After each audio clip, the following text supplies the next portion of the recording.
Hello and welcome to the E14 Toybox. My name's Rob and thank you for joining me on this video.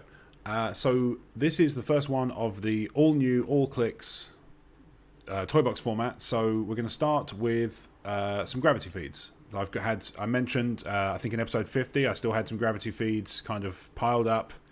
You know, I've just been picking them up when I see a new set, if I get a chance, or if I see them cheap, things like that. So, rather fittingly, they're all themed around the Justice League Trinity, and I have 3 of each. So, let's see what sets I'm going to be pulling from today.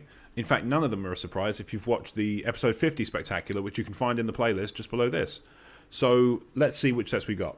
So, we have 3 from Batman vs. Superman Dawn of Justice, 3 from The Dark Knight Rises, a little bit older, but I still have quite a few left over. I bought a lot of them. One of those things, just found them cheap. And 3 from the more recent Wonder Woman set. So there's a DC theme to this one. Future episodes will be Marvel intense, so I'm kind of trying to balance it out as best I can. So let's see what's in each of these. So we'll start with the Dark Knight Rises, just because, if nothing else, they're a little bit older. And like I say, I'm not convinced. And you know, they're cool figures, but they're not going to be as exciting as some of the newer ones. Mainly because the set's been in circulation for so very long. So, number 1 of 3 of 3. Ooh, and we start with one I don't actually have. That's always nice. Apologies, again, I am sniffly. It is the time of year for that sort of thing. Unfortunately, there's very little I can do about it. So, I have Rachel Dawes. So, for goodness sake. There we go. Let's see if I can get the camera to focus on her. Maybe back it like so. There we go. It's a bit better.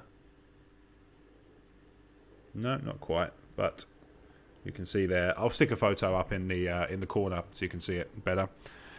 So what we're looking at. So I'll flip it around. Obviously, these old ones are pre-dial printed on cards, so you have to flip it around to see how many you're dealing with. 4 clicks of health. She has a trait, Antidote Carrier. Rachel Dawes and friendly characters adjacent to her ignore the use of poison by opposing characters and cannot be targeted by incapacitates. That's kind of nifty. She has Stealth early on in her dial, which I now can't turn round. And Mind Control on her remaining sort of towards the end, which is called Leverage from a Friend. It's quite thematic. She's Gotham City and police keywords. No team abilities to speak of, but for 40 points pre-balance, that's, you know, a decent piece. It's not going to be winning any massive tests of strength, but then you wouldn't expect Rachel Dawes to necessarily come off better in a fight against, say, Bane. Mainly because by that point she's dead. Spoilers. So, number 2. Oh, that's cool. So I've had another one that I don't have. I have the sculpt, but not the dial, because this is one that's in the starter set for Dark Knight Rises, and I have one of those. She's a unique, much like Rachel Dawes. So they have Catwoman. So, again, jolly lovely sculpt, which I can hopefully get in. I'm still getting used to where the camera is in relation to me. It's not having it. Once again, there'll be a picture so you can enjoy that. She has Leap Climb, understandably. She has a box out attack. Catwoman can use Flurry. Give Catwoman a free action when she is adjacent to a heavy or light object and exchange that object for another object on the map held by any other object on the map or held by another character. After doing so, roll a d6. On a result of 1 to 3, remove the exchange object from the game. So she can basically just get rid of items. That's pretty cool. She has Combat Reflex and Perplex. Later on in the dial, she has Plasticity, Outwit, and Exploit Weakness. And she has the Batman team ability, the Batman Ally, so she can use Stealth. Keywords, Gotham City, Martial Artist. Once again, no big surprise there. That fits quite well. So, final one from the Batman Dark Knight Rises set. We'll end on Wonder Woman, I think. Aha, so I've doubled up, but given how many I've had of these, it was only a matter of time. It's sort of inevitable. John Blake, so Joseph Gordon-Levitt's role in Dark Knight Rises. And actually, I'll do my best to put the photo in. I'll hold it up anyway so you can see it. Know that I'm not misrepresenting what's in there. But he is not a terrible likeness to Joseph Gordon-Levitt. It looks a little bit like Sheldon from Big Bang Theory as well, but you can't have everything. So he, as we've kind of been through that one, he can counter team abilities like powers. He's got a PD and Underworld team abilities, so he can switch between those two kind of at his own will, really, I guess. Stealth, plasticity on his movement, energy explosion on his attack, toughness and energy shield deflection on his defense, and shape change on his damage. So, not I say again for 50 points. 50 points. Not a terrible piece. Actually, cheaper than Catwoman, but at the same time, probably not as cool. Arguably so. So let's move on to Batman vs Superman: Dawn of Justice. Number 1. Oh, finally! I've been trying to get this one for a long time. Mainly, the main reason I was picking up the Batman vs Superman clicks at all. So, we have my first piece from this set, I believe, that can be played at higher and lower point values. I've been waiting for her and the power she possesses. It's Wonder Woman. So this is an awesome, awesome sculpt. Once again, I'll hold it up as best I can, but there will be a photo in the top corner, which will be nice and high quality. She's got the awesome gold shield. She's got the sword. She's got the bracelets. You can see the lasso of truth on her hip. So this is she's got some cool stuff. So her movement box out, her first click, is she can use charge and flurry together. So that's cool. Later on, she gets them individually. Blaze Claw's fangs on her first click. Quake on her further on down the dial. Invulnerability at the beginning. Toughness, combat reflexes at the end, and Battle Fury and Empower in her damage. She can be played at 105 or 40 points, so she's nifty as all hell, and I'm really excited that I have this one. I'm looking forward to the possibility of playing her in a game. She's also 7 clicks of health, which for 105 points pre-rebalance is not shabby at all. Very pleased with that acquisition. That is one I've been after for some time. So, number 2. Okay, so I've doubled up on this one. Not the end of the world. I've probably discussed his dial, but I will do a brief summary anyway. So, 45 points, an Underworld character, Mr. Luthor. So, Jesse Eisenberg himself. Celebrity. Oh, I didn't do the keywords for Wonder Woman. Let's do those. Amazon, Justice League, politician, and warrior. All right, well, Amazon makes sense. Justice League makes sense. Warrior makes sense. Politician, kind of within her context, I guess. Lex Luthor is a politician too. So celebrity, Metropolis, Superman Revenge Squad, and politician. He's got sidestep on his movement. Not much else to speak of on his movement. Mastermind on his defense, which makes sense. Perplex and probability control with a range of 8. He can use either to target Superman regardless of range or line of fire. That's pretty cool. And then prob control later on individually, 45 points, and the Underworld team ability, which means he can, I've got it written down here somewhere, he can carry another Underworld user during a move action, or 2 others if both have a lower cost. I wouldn't imagine that would come in particularly handy for a man the stature of Lex Luthor, but nevertheless, that's what he has. So, finally, number 3 from the Superman, Batman, Dawn of Justice.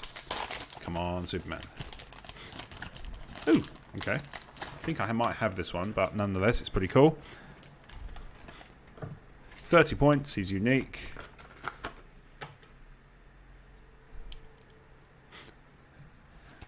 Alfred Pennyworth. So, Jeremy Irons, obviously in the movie, and in, I presume, future movies. Trait, once per game, you may give Alfred Pennyworth a power action. If you do, choose a friendly character and an opposing character, both within line of fire. Until your next turn, the chosen characters can't target each other. That's pretty cool. For 30 points, that's a nice way to kind of frustrate. He's got leap, climb, and sidestep on his movement. Combat reflexes and defend on his defense, and enhancement, empower, and support on his damage dial. So he's quite nifty as a support piece. Very, very versatile. That's pretty awesome. Alright, so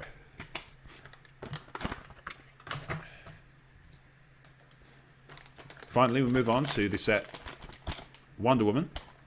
These are the only 3 I actually own. Nonetheless, I'm optimistic, and that's why. So that's a good start. So, playable at 85 and 60 points, which is doesn't sound like a lot until you remember that it's post points rebalance. Queen Hippolyta from the Wonder Woman movie. She has 8 clicks of health for 85 points. Not shabby at all.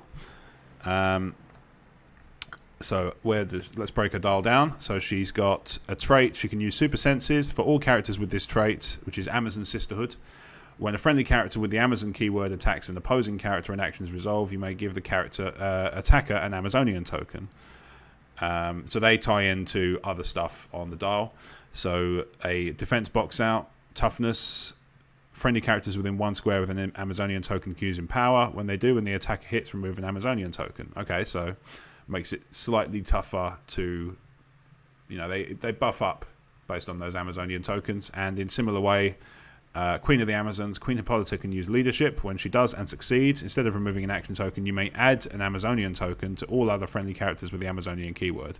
So she's got an additional ability to buff up people around her. So she starts with charge, Blades, Claws, Fangs, energy shield deflection, and the defense, the damage box out, so the leadership one with Amazonian tokens. And then she goes on to swap for flurry and then sidestep on her movement. Not a huge amount more in the way of defense, attack powers rather to speak of. The box out kicks in halfway through on defense, and the box out swaps for close combat expert halfway through our damage dial. So not shabby at all. In fact, Amazon Ruler Warrior, I have a game coming up where I need to put together a team, and I'm wondering if an Amazon team led by Wonder Woman and Hippolyta from those 2 pulls might be the way forwards. I will come back to you with that in near future, I'm sure. So, number 2. Damn it. Just doubling up here and there. It's disappointing, but what can you do? As such is the nature of gravity feeding. It's part of the reason I love doing this, is the mystery within and the hopes sorely dashed. So I have the Flash. So this one I've covered in a previous video, but this is the Teen Titans version. So he has the ability to get his attack value +1 if somebody else has healed using the Titans team ability, which is on his dial.